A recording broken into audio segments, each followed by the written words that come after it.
Hello ladies and gentlemen, welcome back. Farseer with some more Hearthstone. Today we'll be taking a look at an Unleash the Giants Warlock deck. This particular deck list posted up by Golden Pants of Hearthstone. It's got some board clears like Hellfire and Shadowbolt, allowing you to buy yourself time for your big beefy giants like the Molten and Mountain Giant, and then give those giants taunt with Defender of Argus and Sunfury Protector. Now with the general premise out of the way, let's take a look at the deck in action. So over the past few weeks, I've seen a few different variations of this deck, and I love the concept and I think it's rather interesting, but it's also super gimmicky and it doesn't seem like it's that well rounded. Now the particular deck list that I'm looking at, I like it in concept. I spent a few games with it. It's been coming up around, I don't know, 50 to 60% win ratio. So again, it doesn't seem super effective, but I think it's fun and I think it's interesting, and if we can pull off a win, well then fantastic, that'd be great. So let's see how this is gonna go. Opening hand, again, nothing we can really do. We could coin into this, but no, actually we can't. We could coin into this, I suppose, but I don't think that's that great of an idea. So just gonna go ahead and end the turn. So here's the general concept. We have got our life tap ability, and this is what the deck is sort of revolved around. We're using life tap to lose life and draw cards. The loss of life allows us to play a Molten Giant, ideally pretty fast, or the mid to late game. The card draw allows us to put down some big Twilight Drakes and some early Mountain Giants, and that's what the deck again revolves around completely. Now at this point, I could go with this to get rid of his thing, but I'm just gonna actually life tap. I'm gonna be trying to life tap into one of our Hellfires, ideally. We've got two of them in the deck.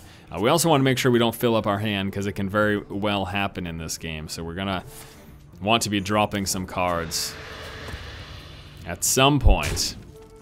And he might be playing the same deck, but with a Voidwalker. I've definitely seen variations of this deck that way as well. Gonna get rid of his early game Voidwalker though with our Shadowbolt. And if that is in fact the case, it's gonna come down to who's able to get these big beasts in play first and who's able to get the initiative on that. Now, I do run a Shadow Flame in this deck. The deck list though I was presented with by Golden Pants didn't have Shadow Flame, but I love the idea of getting a Molten Giant for free and then Shadow Flaming to clear his board. It's just hilarious to me. And we're gonna be able to drop a Mountain Giant right now, and I am going to do so. This is going to be very difficult for him to deal with because Siphon Soul is a 6-drop. He cannot play this for another turn. There's his Mountain Giant. Now we're going to be able to Siphon Soul his Mountain Giant, which will of course be a problem for him. So he is playing, this is kind of funny, this is a mirror matchup, not precisely mirror matchup, but generally the same deck. There's this Protector. So I can coin to get rid of that, and I think that is exactly what I'm going to do. So here is there's other ways that I could do it too, but I'm liking this. So we're gonna coin, we're gonna Siphon Soul. It's gonna give us some life, which unfortunately puts us further away from the Molten Giant, but not losing the game is a great idea too. And if he goes for a crazy combo, we can always Shadow Flame, which will be very, very good. You know what I mean? We could Defender of Argus into a Shadow Flame to clear his board, which this is exactly the sort of situation that I decided to run this card in the deck for, so we'll see if it ends up working out. There's an Abomination, that's fine. I might silence that and just hit him in the face, and actually I wonder if we can get, that's gonna put him down to 8, 9,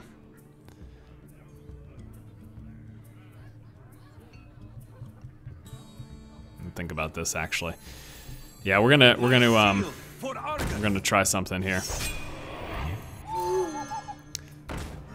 this is 9, and there's the Soulfire, and now he's in a bit of trouble. Now he does have free Molten Giants this turn if he decides, if he has them to play, and if he can also give them taunt, then he's got that. But we have the Shadow Flame. We have the Shadow Flame, which means unless he gets rid of this, we're gonna be able to push through all this stuff. Shields up. Ah, yes. Well, that looks like that is the victory for us here in the mirror matchup. Kind of unreal. I didn't expect to have a mirror matchup here. Like I said at the start, I've seen a few variations of this deck, but this is kind of crazy. I, again, fully did not expect that. So here's the Shadow Flame. Get rid of that. clear his board and finish him off. I should have just attacked with that, but it'll happen. Mirror matchup, win goes to Force. Let's take a look at the deck list here for the Unleash the Giants deck. So for the early game, we're using our removal spells. We've got a couple Soulfires here. There's also a single corruption. The original deck list by Golden Pants ran 2 corruptions and didn't end up running the, oh gosh, what is it? The Shadow Flame. I decided I'll drop a corruption, throw a Shadow Flame in. Last game was a great example as to why that can be a good idea. Mortal Coil here to pick off some creatures and get some card draw. We've got the Ironbeak Owl, single one of those for the silence. I might consider running 2 silences, but with all the card draw you have from consistent life tapping, many times you'll get that Ironbeak Owl. We've got the Sunfury Protector for the taunt for a big beast. The Drain Life here for some removals to offset also some of that life loss through the life gain, especially once you get your Molten Giants in play. Shadow Bolt for removal, Earthen Ring, Farseer for some life gain. You know, could do without it. Again, I could see people replacing that. I've got the Hellfire for some mass damage, Shadow Flame for using one of your creatures to destroy all of your opponent's creatures, Defender of Argus for the taunt, and plus the +1/+1. I got the Twilight Drake there with a big hand. This thing can be very nice on turn 4. Faceless Manipulator to copy things like a Twilight Drake, but more specifically your Giants will be rather hilarious. I've got the Siphon Soul there for picking off select creatures, Twisting Nether for mass removal, Lord Jaraxxus to recover from all that life loss in the late game. And then our heroes, the Mountain Giant and Molten Giant. Big beast, kind of hilarious, and I don't know, again, this deck is rather gimmicky. You just saw a win, but I think once we do the gameplay video to follow this up, you're gonna see it's kind of 50-50. It isn't the greatest. The concept is very interesting, but it's just super gimmicky. And the whole idea of getting yourself super low for free Molten Giants means you're also super low. And while Lord Jaraxxus can set that off, even being at 15 isn't an exciting situation.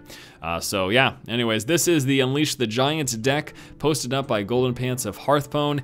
Rather interesting. We're gonna follow it up with a gameplay video, so stay tuned for that. Thanks so much for watching, guys. If you like the concept, please subscribe. If you like the content, please subscribe. Keep watching and keep owning.